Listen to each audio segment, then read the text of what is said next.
1 million, 2 million, 3 million. Seems to be working. I'd like to just say a few words preliminarily, and then the highlight for me will be getting your questions in a few minutes, because I want to talk about what's on your mind. I urge you to throw hard balls. It's more fun for me if you put a little speed on the pitches as they come in. You can ask about anything except last week's Texas A&M game. That's off limits. We have a couple of men here from SunTrust. I was just up at the Coke meeting, and I sit next to Jimmy Willms there, who ran SunTrust for many years, and he wanted to be sure that I wore this SunTrust shirt down here. I've tried to get sponsorship on the senior golf tour. I haven't had much luck, but now on the Bankers tour, I'm doing a little bit better. And he said I got a percentage of the increase in deposits in Gainesville. So I'll go out for SunTrust, dear old SunTrust. I would like to talk for just 1 minute to the students about your future when you leave here, because you're going to learn a tremendous amount about investments, and you'll learn enough to do well. You've all got the IQ to do well. You've all got the initiative and energy to do well, or you wouldn't be here. And most of you will succeed in meeting your aspirations. But in determining whether you succeed, there's more to it than intellect and energy. And I'd like to talk for just a second about that. In fact, there was a fellow that Pete Kiewit in Omaha used to say that he looked for 3 things in hiring people. Look for integrity, intelligence, and energy. And he said if that person didn't have the first 2, that the latter 2 would kill them. Because if they don't have integrity, you want them dumb and lazy. You don't want them smart and energetic.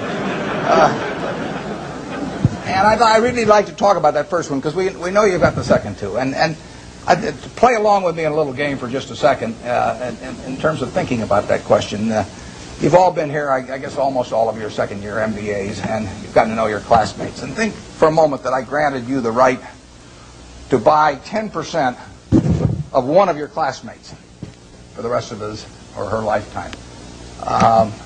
Now you can't pick one with a rich father; that doesn't count. I mean, you've got to pick somebody who's going to do it on their own merit. And I gave you an hour to think about it. Which one are you going to pick among all your classmates as to the one you want to own 10% of for the rest of their lifetime? Are you going to give them an IQ test? Pick the one with the highest IQ? I doubt it. Are you going to pick the one with the best grades? I doubt it. You're not even going to pick the most energetic one necessarily. You're the one that displays the most initiative. But you're going to start looking for qualitative factors in addition to, because everybody's got enough brain here and enough energy. And I would say that if you thought about it for an hour and decided who you're going to place that bet on, you'd probably pick the one who you responded the best to, because the one that was going to have the leadership qualities, the one that was going to be able to get other people to carry out their interests. And that would be the person who was generous and honest and who gave credit to other people even for their own ideas, all kinds of qualities like that. And you could write down those qualities that you admire in this other person, whoever you admire most in the class. And then I would throw in a hooker. I would say as part of owning 10% of this person, you had to agree to go short 10% of somebody else in the class. That's more fun, isn't it? And you think, well, now who do I want to go short of? And again, you wouldn't pick the person with the lowest IQ, you would start thinking about the person really who turned you off for one reason or another. I mean, they had various qualities, quite apart from their academic achievement, but they had various qualities. In the end, you shouldn't really want to be around them, and other people didn't want to be around them. And what were the qualities that lead to that? Well, there'd be a whole bunch of things, but it's the person who's egotistical, the person who's greedy, the person who's slightly dishonest, cuts corners, all of these qualities. And you could write those down on the right-hand side of the page. And when you look at that, I don't know which one I'm using. Can you hear me okay with this? Yeah, fine. Yeah. Your microphone on the side. Just come back up. What do I do with it? It just came loose. Oh, it just came loose. Okay. You can see why I avoid technology. Chewing gum is about as far as I get. As you looked at those qualities on the left and right-hand side, there's one interesting thing about them. It's not the ability to throw a football 60 yards. It's not the ability to run the 100-yard dash in 9.3. It's not being the best-looking person in the class. They're all qualities that if you really want to have the ones on the left-hand side, you can have them. I mean, they're qualities of behavior, temperament, character that are achievable. They're not forbidden to anybody in this group. And if you look at the qualities on the right-hand side, the ones that you find turn you off in other people, there's not a quality there that you have to have. If you have it, you can get rid of it, and you can get rid of it a lot easier at your age than you can at my age, because most behavior is habitual, and they say the chains of habit are too light to be felt until they're too heavy to be broken. And there's no question about it. I see people with these self-destructive behavior patterns at my age or even 10 or 20 years younger, and they really are entrapped by them. They go around and they do things that turn off other people right and left, and they don't need to be that way, but by a certain point they get so they can hardly change it. But at your age, you can have any habits, any patterns of behavior that you wish.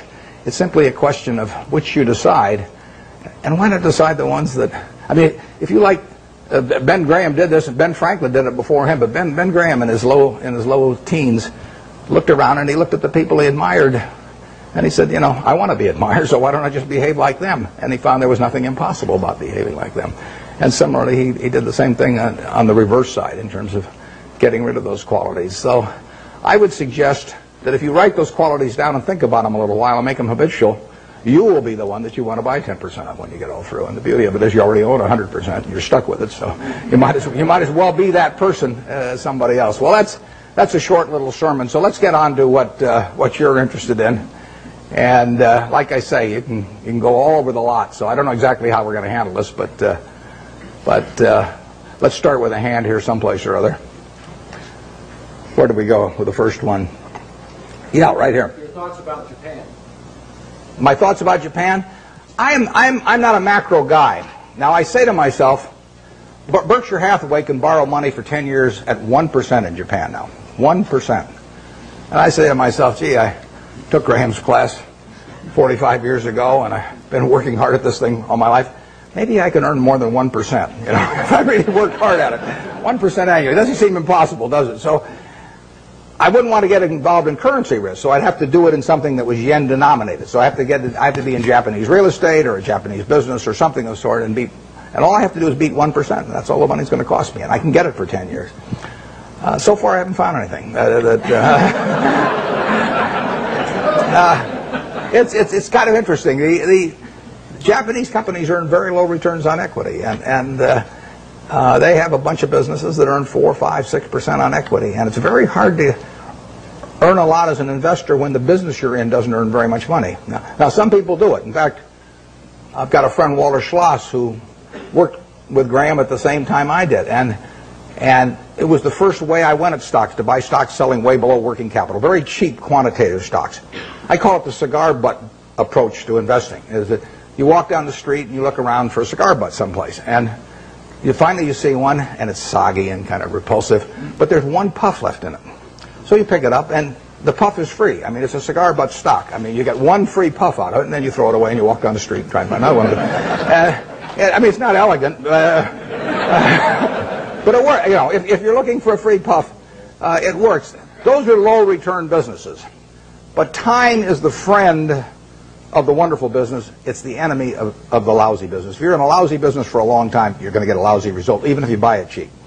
If you're in a wonderful business for a long time, even if you pay a little too much going in, you're going to get a wonderful result if you stay in a long time. I find very few wonderful businesses in Japan at present now.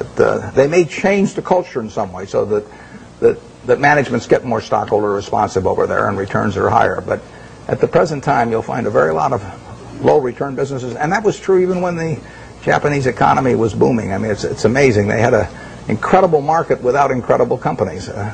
They were incredible in terms of doing a lot of business, but they weren't incredible in terms of the return on equity that they achieved. And that finally caught up with them.